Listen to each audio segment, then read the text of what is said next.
Hello there, World of Tankers. Welcome to the channel. I'm, of course, your host, Untitled Blitz, and in today's video, we are going to be talking about the new vehicles that will be coming into World of Tanks Blitz within the probably next couple of months, and maybe even next year, because there are so many tanks currently that Wargaming is working on is actually amazing to me. One thing that I never liked about World of Tanks Blitz is that how long it took them to release new vehicles. It would be like, oh look, a new premium vehicle is getting ready to come into the game. We're going to have to wait 5 months for it. A good example of this would be the Object 907. You're going to see this thing in testing, and it's probably going to be a good 5 months before it even comes into the game. So there are issues when vehicles come into testing. It takes so long for them to release them.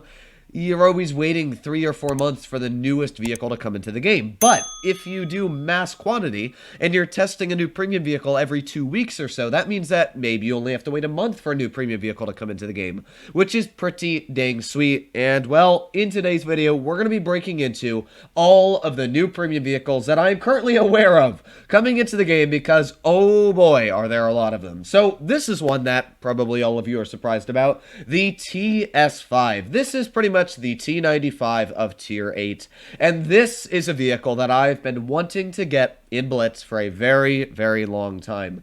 This is a tank that I've been keeping a keen eye on World of Tanks PC for. It's regarded as pretty much an overpowered vehicle because, well, if we take a look at the armor on PC, this is a T26E5 Sheriff aiming at it, which, as we know, has pretty good pen. Its standard pen is 230, and look at how thick the lower plate is, 246 millimeters thick.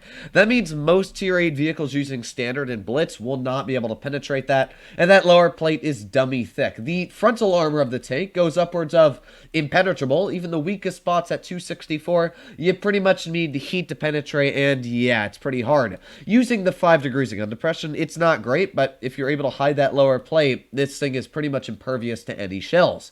It's got a very good gun, as you can see here, with 2,824 damage per minute, sitting at 400 average damage and 248 millimeters of pen. It's pretty much a T28, just better in every single regard. It's faster, it's got ridiculous armor, spaced armor on the sides. I am very excited for this vehicle to come into the game.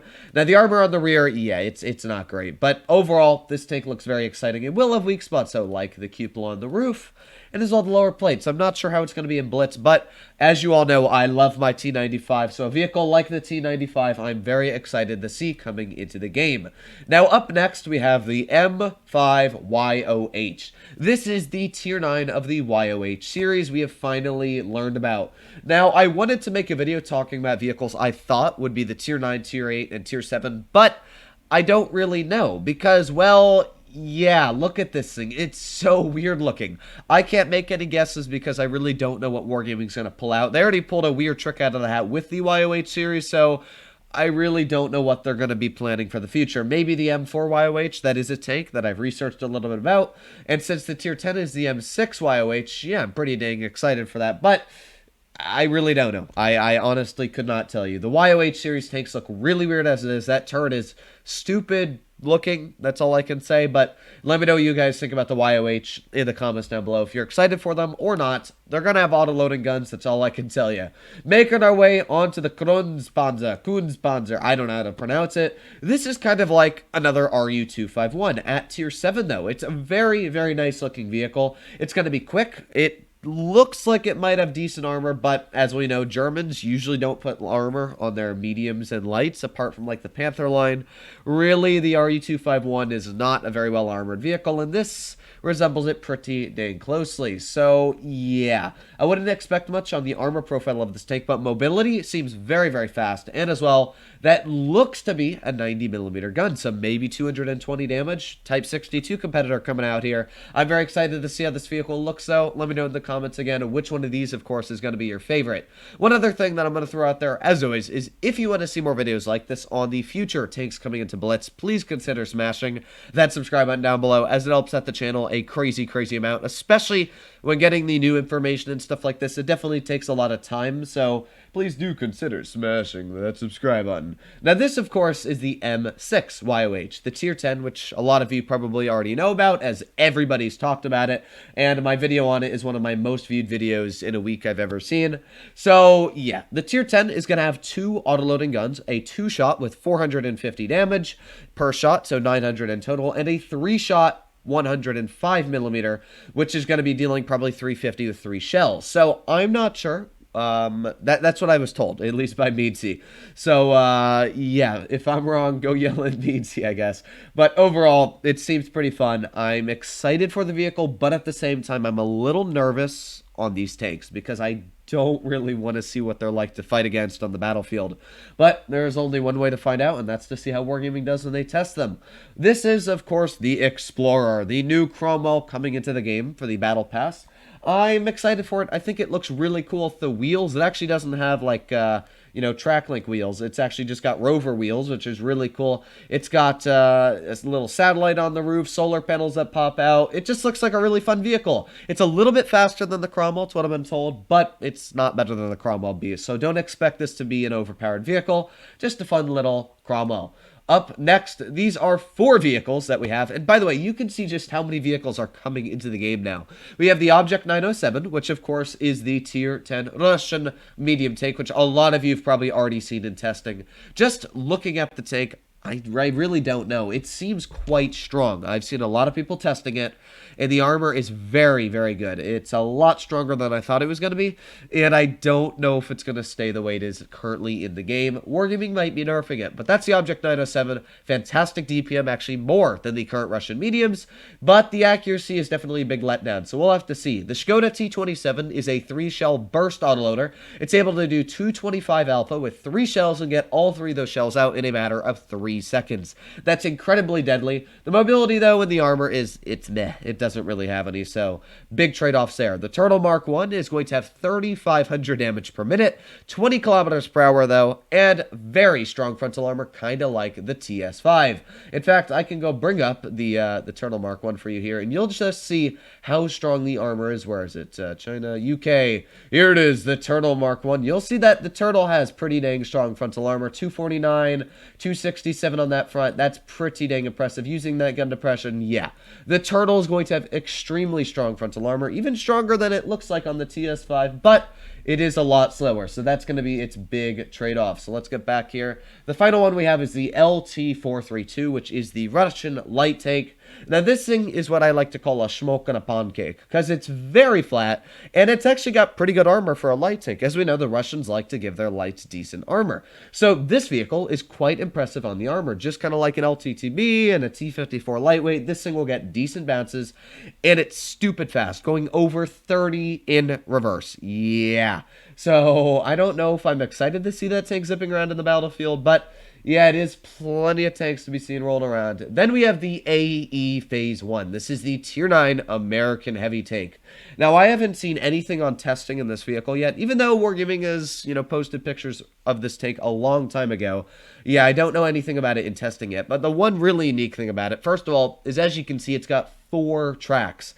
There are 4 tracks all combined next to each other, so it works, of course, just like any normal tank, but it looks cooler, and looks are always very fun. This is a heavy tank, of course, so we can as well take a look at the armor. Now, this is World of Tanks PC I'm looking at right now, just to keep that in mind. Don't expect the armor to look exactly like this if the vehicles come in, because this is PC. But this is the AE Phase 1. It looks kind of weird, doesn't it, from the picture we have here? But yeah, it is quite a chunky beast, as you can see just looking at it. It's going to be weird. So we take a look at the vehicle. It's, of course, got 10 degrees gun depression. Using that 10 degrees, the upper plate is completely impenetrable. We can even get Tier 9 heavies out here like an M103. That upper plate is completely impenetrable. The turret, very, very thick. You do have a little bit of weak spots right in the part, kind of like an IS-7. You can shoot right on the cheeks, but overall, you wiggle that thing back and forth. Actually, I take it back. Don't wiggle it back and forth. You're going to have to sit directly hull down. But even then, an M103 using heat is one of the highest heat pens in Tier 9. So this thing's going to be very, very strong. The side armor, yeah, doesn't really have any. It's quite weak. The rear of the turret, quite weak. overall, the AE Phase 1 is going to be a beast hull down, but other than that, it's going to be quite easy to penetrate, as you can see. Yeah, so it's good, but it's going to be very weak unless you're a hull down. But I'm excited to see how it does look, especially because it is such a funky beast coming into the game.